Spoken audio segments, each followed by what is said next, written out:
बिस्मिल्लाहिर्रहमानिर्रहीम। अस्सलामु अलैकुम एवरीवन। मैं हूं आपका मेज़बान मोहम्मद उसामा खालिद। उम्मीद करता हूं कि आप सब खैरियत से होंगे।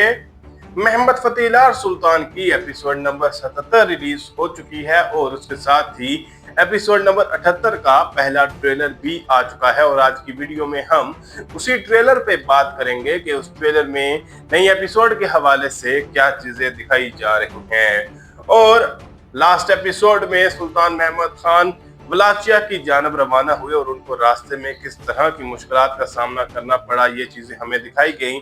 लेकिन बोस्निया से आने वाली मदद के बाद सुल्तान महमद खान दनूब की जानब रवाना हो चुके हैं और अब एपिसोड के इख्तिताम पर वो दरियाए दनूब के किनारे पर भी पहुंच चुके हैं। लेकिन एपिसोड के इख्तिताम में अली बे के बारे में भी सस्पेंस क्रिएट किया गया, क्योंकि व्लाद ड्रैकुला भी अली बे पर हमला करने का मंसूबा बना रहा था और सुल्तान महमद खान को भी खबर दी गई है। तो देखते हैं कि क्या अली बे आने वाली किस्त में शहीद हो जाएंगे या फिर हमें कोई और सिनेरियो दिखाया जाएगा। ये तो हमें आने वाली किस्त में ही पता चलेगा।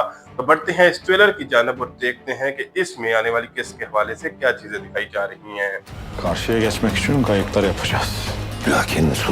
Lakin ट्रेलर के पहले ही सीन में सुल्तान महमद खान का डायलॉग सुनाई दे रहा है और वो ये बात बोल रहे हैं कि हम इस दरिया को पार करने के लिए या सामने जाने के लिए कश्तियां बनाएंगे, जबकि महमूद पाशा उन्हीं की बात को टोकते हुए ये कह रहे हैं कि लेकिन उससे आगे सुल्तान महमद खान भी अपनी बात को मुकम्मल करते हुए कुछ कहेंगे। तो देखते हैं कि वो क्या कहते हैं।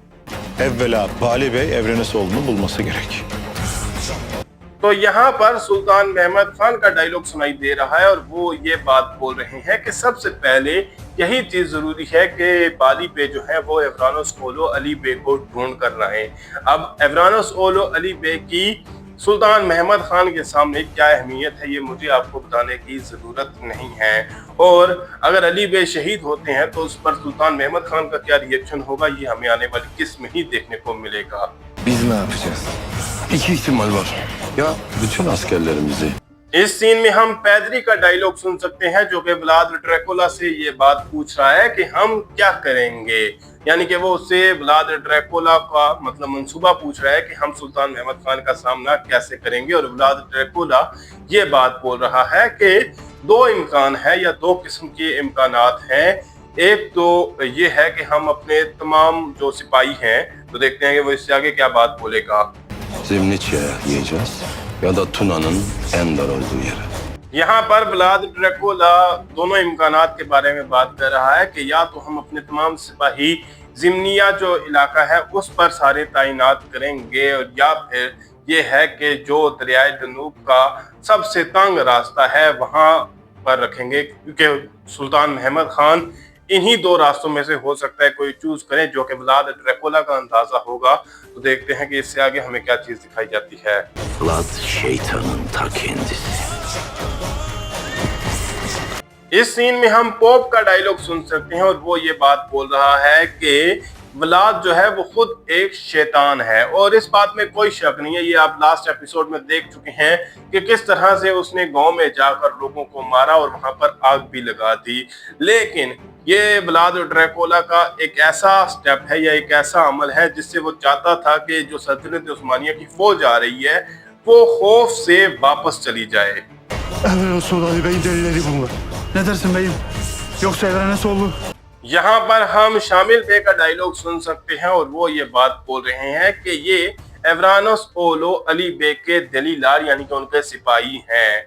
और उसके बाद वो ये कह रहे हैं कि आप क्या कहते हैं, क्या एवरानोस ओलो अली बे भी? तो देखते हैं कि वो इससे आगे क्या बात बोलेंगे और क्या बाली बे अली बे को ढूंढने में कामयाब होंगे या फिर नहीं, या फिर अली बे भी शहीद हो चुके होंगे। Kan damlayan pusatlara yemin olsun ki. इस सीन में हम कुर्चू दुआन का डायलॉग सुन सकते हैं और वो ये बात बोल रहे हैं कि हमारी ये तलवारें जिन पर खून लग चुका है, मैं इन तलवारों की कसम खाकर कहता हूँ।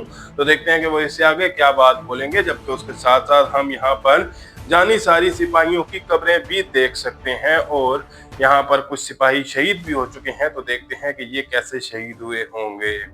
size yetişeceğiz. या शहादतले या जफरले।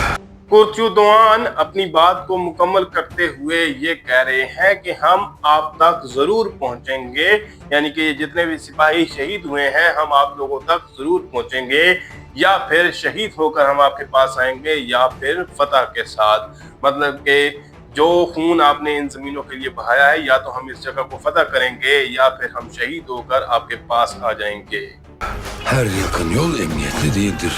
Bazı yollar इस सीन में हम महमूद पाशा का डायलॉग सुन सकते हैं और वो सुल्तान महमद खान से ये बात बोल रहे हैं कि हर करीबी रास्ता जो है वो आसान नहीं है, यानी कि हर जो करीबी रास्ता है उसमें कोई ना कोई मुश्किलात जरूर हैं, और कुछ रास्ते तो देखते हैं कि वो इससे आगे क्या बात बोलेंगे और यहाँ पर सुल्तान महमद खान क्या बात कहेंगे। düşmanı değil, yol göstereni sınar. Radıdan. Mahmood Pasha अपनी बात को मुकम्मल करते हुए ये कह रहे हैं कि कुछ रास्ते जो हैं वो दुश्मन को नहीं बल्कि उस इंसान को या उन लोगों को आजमाते हैं जो वो रास्ता दिखाते हैं। जबकि उसके साथ साथ हम ये भी देख सकते हैं कि व्लाद ड्रैकुला को एक मकतूब मौसूल हुआ है जो कि रादो की तरफ से है। तो क्या रादो ने भी सुल्तान महमद खान के साथ गद्दारी की है और इस मकतूब में उसने क्या लिखा होगा, ये तो हमें आने वाली किस्त में ही पता चलेगा। Mehmet'in nereden geçeceğini yazın. Düğün vakti komutan. Vlad Dracula अपनी बात को मुकम्मल करते हुए ये कह रहा है कि रादो ने इस मकतूब में ये लिखा है कि सुल्तान महमद खान किस रास्ते का इंतखाब करेंगे या किस रास्ते से जाएंगे। जबकि उसके साथ साथ वो ये भी बात बोल रहा है कि कमांडर अब हमारे लिए तकरीब का वक्त है। तो क्या रादो ने बाकी सुल्तान महमद खान के साथ गद्दारी की होगी, तो देखते हैं कि क्या दिखाया जाएगा। Rado, bir güvercin uçurdu. İşittiğime göre तो यहाँ पर हम देख सकते हैं कि इसहाक पाशा सुल्तान महमद खान को ये बात बता रहे हैं कि रादो की जानब से एक कबूतर भेजा गया है और एक कबूतर के साथ जाहिर सी बात है एक पैगाम भी भेजा गया है जो कि उनका इनडायरेक्टली उनकी बात का यही मतलब होगा। जबकि उसके साथ साथ सुल्तान महमद खान ये बात बोल रहे हैं कि जो बात मैंने सुनी है उसके मुताबिक Bir güvercin havalanmış. ट्रेलर के लास्ट सीन में सुल्तान महमद खान अपनी बात को मुकम्मल करते हुए या रादो से पूछते हुए ये कह रहे हैं कि जो चीज मैंने सुनी है उसके मुताबिक आपने एक पैगाम रसा कबूतर यहाँ से रवाना किया है। तो जाहिर सी बात है एक कबूतर हो सकता है रादो ने भेजा हो, लेकिन हो सकता है ये कबूतर या ये पैगाम जो है वो सुल्तान महमद खान से मशवरे के बाद ही भेजा गया हो। लेकिन बेहतर हमें आने वाली किस्त में ही पता चलेगा कि सुल्तान महमद खान का क्या मंसूबा होगा। फिल वक्त के लिए इतना ही। अगर आपको वीडियो पसंद आई तो वीडियो को लाइक लाजमी करिएगा। मिलते हैं बहुत जल्द नई वीडियोस के साथ, नई अपडेट्स के साथ। इजाजत दीजिए। अल्लाह हाफिज।